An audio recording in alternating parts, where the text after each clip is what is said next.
All right, I think the place to start for us is right here. The cheapest room in Brooklyn. The cheapest room in Brooklyn is a cell. The cheapest room in Brooklyn is a cell. I'm Elamin Abdelmahmoud. This is Commotion. And I can't believe that I'm saying these words. However, the thing that you just heard is a bit of a brand new musical about the suspect in a high-profile UnitedHealthcare CEO murder, Luigi Mangione. It's called Luigi the Musical. It's on stage right now in San Francisco. It's also coming just a few months after Luigi was arrested. It's also happening months before his trial is actually going to begin. Joshua Chong is here. Jim Provenzano is here. They have a lot of thoughts on this. Hello to both of you. Welcome to the show. Hi. Howdy. Hi. I like that you're like laughing before we even start. Before we even get into the conversation, there's just like this tone of like, oh, I can't believe that we're culturally here. Jim, maybe I'll start with you. Can you just tell us about how the show came to be? Well, it started in a small theater in Midtown, like Nob Hill area. In San Francisco, yeah. In San Francisco a couple of months ago. And even before it started, it got attention from one media outlet and then 12 and then 14. And then it was on CNN and Fox. And the show hadn't even started yet. And, their Instagram was had 200 followers. So I was like, okay, I'll do a little short advance on this. And that short advance saying that it was happening blew up. I mean, we got thousands of views. We got positive, negative responses on our social media links to my very short article. And I never even asked for thought to go see it because I thought, well, I'll just wait for the rush to die down. It didn't. It sold out everywhere. And now they've moved to a larger venue, a nightclub on Divisadero called The Independent, which used to be the I-Beam, a famous gay nightclub. And anyway, it's a great venue because it's larger, it's more enthusiastic, the crowd is more boisterous. I saw it on Sunday, posted a review that also is getting, one way or another. People hate it or love it. Yeah, I was going to say, it's not like your review was a glowing review. I want to come back to that in just a moment. But Josh, let's talk about your reaction. Your reaction when you hear that this is a real thing that is happening, Luigi the Musical. I was like, what? Musicals take years typically to develop. And this was coming 6 months after he was arrested. Yeah. You would expect a topic like this to be featured maybe on a Saturday Night Live sketch. But for this whole creative team, not only to write the show, but to cast it, stage it, promo it, all within the span of 6 months is quite incredible. So props to them.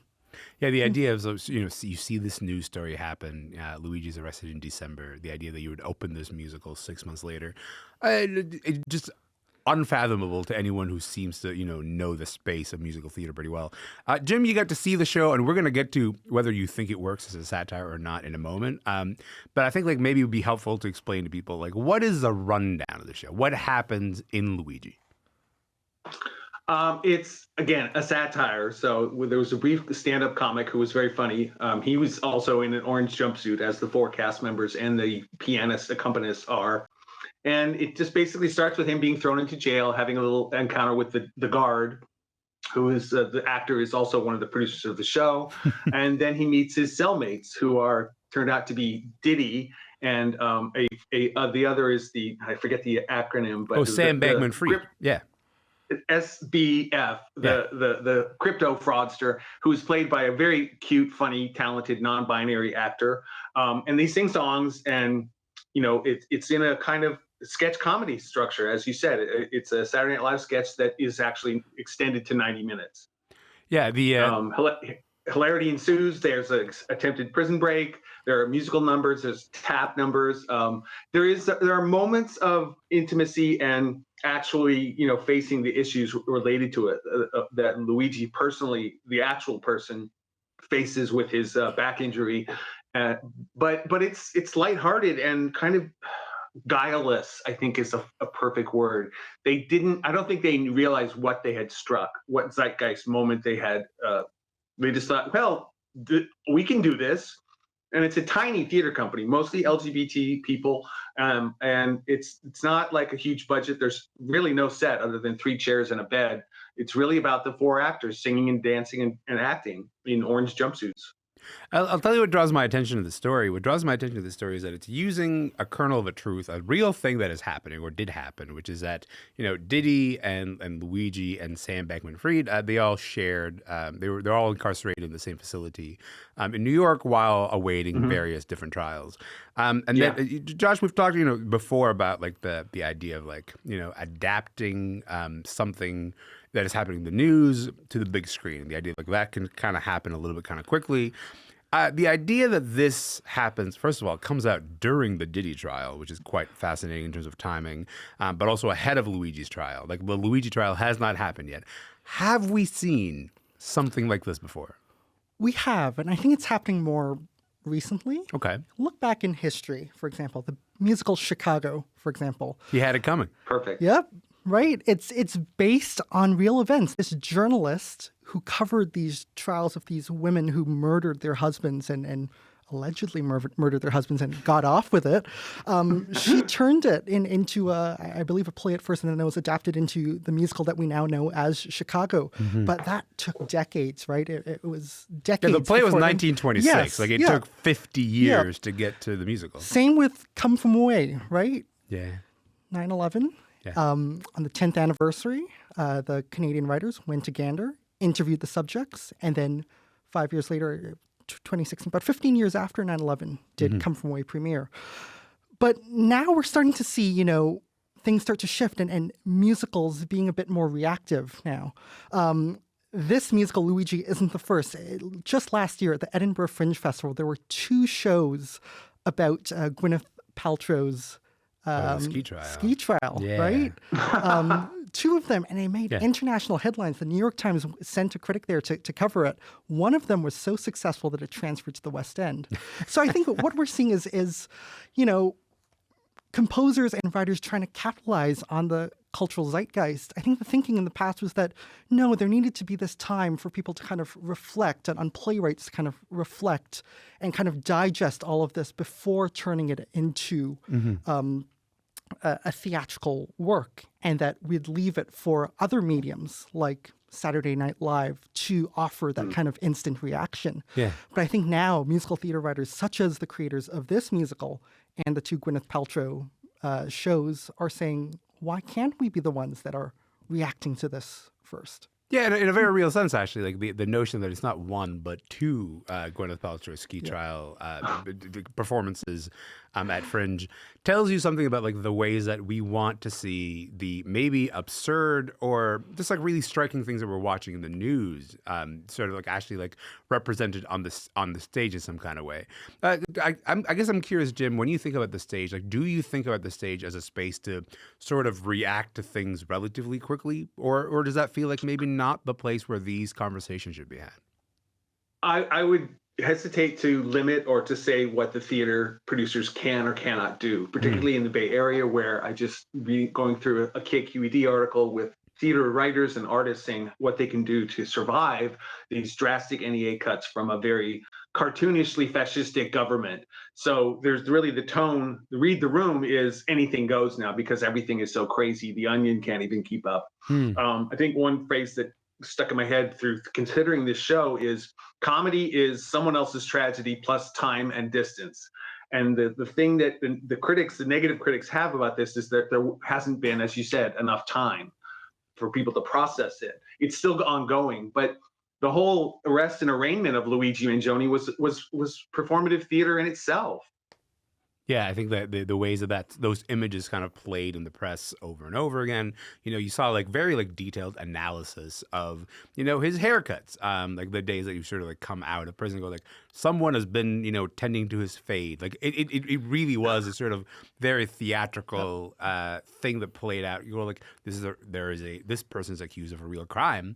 Someone died, and like this was the alleged killer, but also there is a sense of consuming it as media as well. That dimension is really playing there. I should say CBC's Day 6 spoke to a couple of the creators and stars of the show, of Luigi, and here's what one of them had to say about the subject matter. One of the key things I think we're trying to interrogate is the virality around all of these people. Through the process of creating this art, we realized that they all represented 3 big institutions in society that have lost a lot of trust: healthcare, the entertainment industry, in the tech industry, and just exploring like the virality and public, I guess, hubbub around all of them. Yeah, this idea of like trying to interrogate those institutions and whether they're successful or not, that's the job of satire. And so, like, Jim, this is the moment where you get to say, if this is the work of satire and poking fun at these systems that shape our lives, is it successful? Does it work as a satire when you see it? I think it worked as what they wanted to do. It's not, I mean, one Chronicle reviewer, I think, was comparing it to the best of the theater in the Bay Area, like Berkeley Repertory or American Conservatory Theater. You can't do that. You can compare it to, say, our local nightclub Oasis, which does hilarious drag parodies of shows, of movies like Jurassic Park, which is currently running, even Dracula and other thematically pop trendy things, and they succeeded in that. It's a bare bones production, but the audiences just love it. And I'm not one for status quo or let the masses have what they want, but it was clever and they hit the mark. The idea also that this person is accused of a crime and the crime is murder. Naturally, by centering a show around this person, the accusation comes out that you're maybe glorifying violence. When you see the show, Jim, do you walk away from that with that sense of the idea like this is a show that glorifies violence in some kind of way? No, the violence aspect of it is a sidebar to the actual characters being eccentric and silly and trying to one up each other and get to know each other and forming relationships. And structurally, it's not Shakespeare, but Yeah. but it goes somewhere else. And I think that the co-producer who you just quoted, he got it. That the story goes that they were all just sitting around at a beer bust at the SF Eagle, the notorious famous leather bar, which is open to everybody. And they just all these things, the trifecta of news stories came together with the Brooklyn jail, and they just thought, well, let's do something about that. And I admire that. I mean, I my own novel writing and articles that I do or whatever. It's like, I try to be timely with the journalism, but with the novels, sometimes they take decades to finish and they're not timely. They're set in the past. So I kind of would envy an artist who is able to capture this lightning in a bottle and go, okay, here we go. Joshua, same question to you, I guess, this idea of, can it be too soon for a satire like this? If satire is meant to be this sort of like, okay, it's somebody else's tragedy plus time, we haven't necessarily had that time. I think there's the risk that it could be too soon, but I think it depends on the writer, how it's written, how sensitively it's written, and the themes that they try to explore. I think what artists have to ask themselves and what audiences have to ask the artists as well is, what is the real reason for doing this? Why, the why now, kind of. And I think they need to have a strong reason for that to kind of justify kind of doing the work so soon, and some of the themes that it wants to explore that can't be explored by waiting. I think what's interesting to me about this is like the amount of attention that it's gotten. Jim, as you mentioned, it's sold out to the end of its run. It's gotten the CNN coverage. Is that the contrast, of course, is you talk to so many other people who work in theater and say it's hard. It's hard to get people to come out to a show, and then like this is a show that is maybe successful in doing so. Maybe give each of you guys like a minute to talk about some kind of new show that you think people should invest a bit of time thinking about that deserves a bit more media space. That it has not gotten it. Jim, I'll start with you. Oh, okay. Well, if you go to our website, ebar.com, self-promotion, I actually also do the arts and nightlife listings, which I've been kind of thing I've been doing for decades for different publications in this one. And I try to list pretty much everything that isn't ridiculously far away or stupid. The queer stuff, the LGBT focused stuff primarily gets a play, but also there are just dozens of theater companies right now that, the best thing coming up is veteran lesbian comic Marga Gomez is doing a new version of Jane Wagner's The Search for Signs of Intelligent Life in the Universe, which of course was done on Broadway by her partner Lily Tomlin. And Marga's doing her own new version because she knew those two women for decades. And it's at Aurora Theater in Berkeley, which is unfortunately has to close temporarily its theater after this show. So it is one of the most crucial things to support this imperiled theater company, but also Margaret is a total pro with solo shows. She's been doing this kind of stuff for decades. So that would be my number one recommendation for the San Francisco Bay Area. Joshua, same question to you. Any new musicals or fringe shows that you're like, you know what, this deserves a bit more hype? There are so many. I was just at the Fringe last week, and there are so many incredible new Canadian musicals, and a few of them have been picked up and are going to get an encore run this weekend at Meridian Arts Centre in North York. So I'd highly recommend checking them out. Playground, Iris Says Goodbye. I'd also recommend checking out the work of the Musical Stage Company. They invest a whole lot in new Canadian musicals, and it's really incredible how they're helping to nurture Canadian writers and Canadian composers. Related to that, one thing I'd like to see as well, though, in the Canadian musical theatre landscape is something like Luigi or the Gwyneth Paltrow ski traum musical. A big swing. A big swing, right? Because in Canada, I talk about this with my fellow critics, with artists all the time, that shows in Canada are way too over-workshopped and overdeveloped. It takes years and years for a new Canadian musical to ever find its way in front of an audience. And sometimes it's great. The work feels polished, but sometimes it just does not capture that cultural zeitgeist, right? That comes with just writing a musical and putting it on right away. Sometimes it's going to be rough, sometimes it's going to be unsuccessful, but I hope that we see that more often, these big swings and big risks. I'm basically out of time here, but is there one in recent memory that jog, where you kind of go like, oh, like that one, like that kind of like captures the energy that I'm sort of looking for. If you can't remember, that's an indictment Dixon too. Road. I'm not sure how long it took. Dixon Road, absolutely. Fatuma Yes, Fatuma. Musical Stage Company production in High Park. I'm not sure how long I think it was pretty early in development when they staged that. I would love to see that was with like a dozen performers. I could see it being done with like 30 performers, a huge main stage production. Yes. But that was something that felt really, really exciting because it was fresh, because it was a bit scrappy, and still not complete yet, but it was so exciting. Fresh and scrappy, that describes Fatuma Dar. That's a good place to leave it. I appreciate both of your times, and I can't wait for this conversation to be turned into a musical at some point. I assume that you guys are going to go work on this.